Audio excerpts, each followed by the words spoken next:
Good morning once again, students.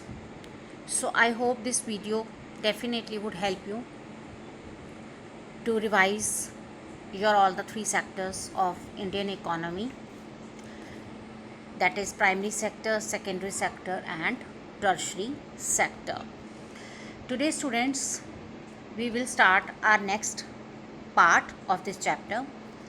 If you remember, in our last lecture I gave you one task which is on your book of on your in your book's page number 21.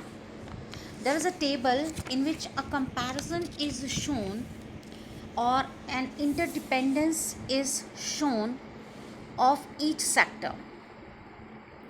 I gave this task as a homework, but hardly some students submitted. So I will start from here only. So students, economic activities are divided into three different categories, that is primary sector, secondary sector and tertiary sector.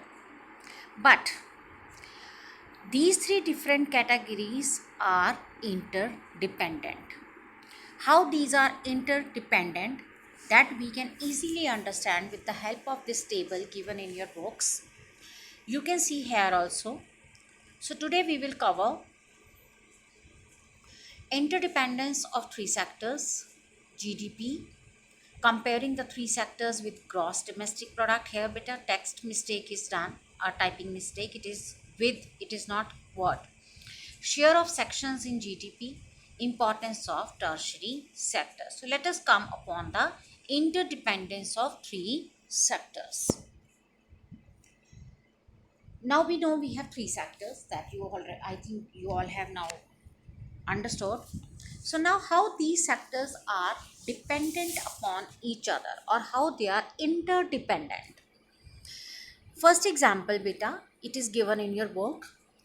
Imagine what would happen if farmers refuse to sell sugarcane to a particular sugar mill.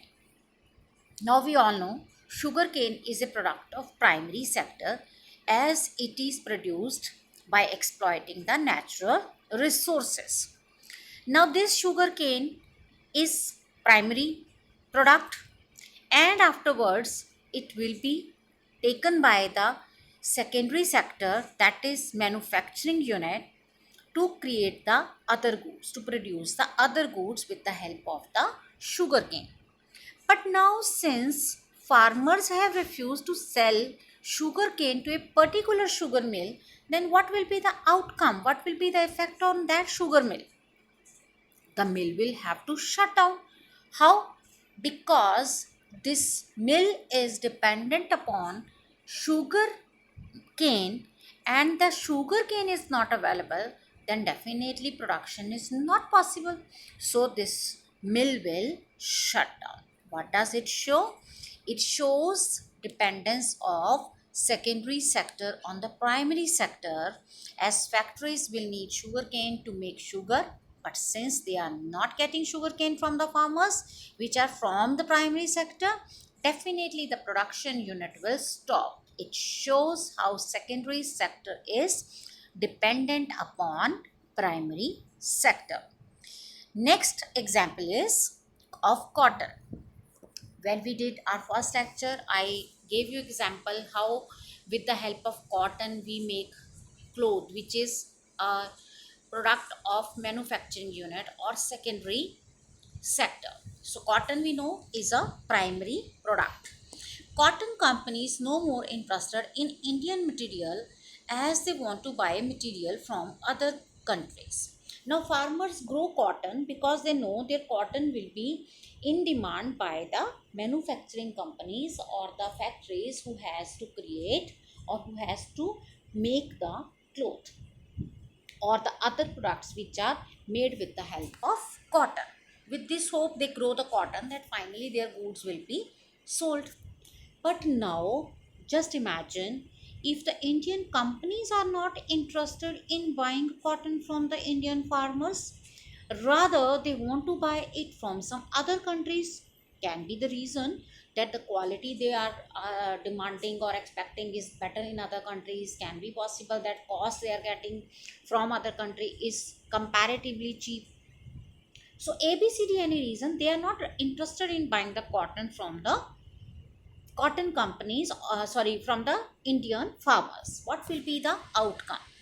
Naturally there will be no sale of cotton, so cotton cultivation will become less profitable, and the farmers may even go bankrupt, naturally, because they are totally dependent upon the money that they will get after selling their cotton. When the cotton is no more in demand, that will be wasted. When it is not purchased by anyone, they will not get any profit, so ultimately they will left with no money. So what will be the outcome? What is the conclusion? It shows how primary sector is dependent upon the secondary sector.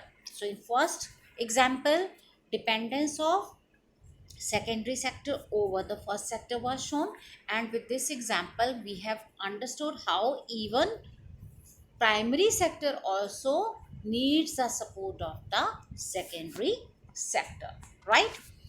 Third example, beta, we all know that farming is totally dependent upon rain, which is a nature's call, right?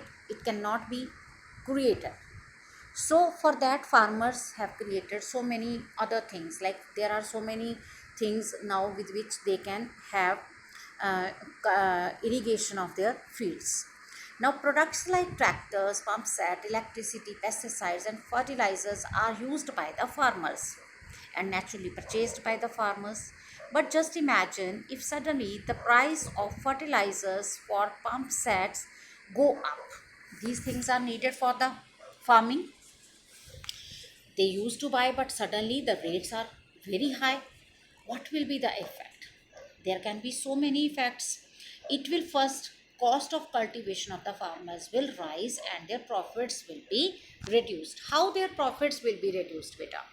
Now suppose they are dependent upon the rain, we know, but if suppose in any of year or for any particular time rain is not available, but they have other sources, they have pump sets to have water, and similarly they have pesticides, fertilizers to control their growth of the crops.